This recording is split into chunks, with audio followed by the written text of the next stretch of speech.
t'has de posar els calçons i els tirants, perquè si no, el vent d'aquest país, que és un vent molt trapella i molt bandit, es pot endur les ratlles del teu vestit. Una serp! I la Camila, ai, se la va mirar. Li estan rentant els cabells.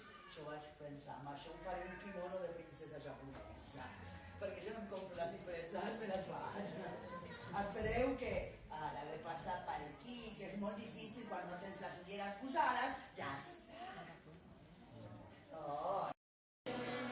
Exactament, i la princesa Sukimuki estava molt trista perquè ell era tan preciós i que es ballava amb ventalls.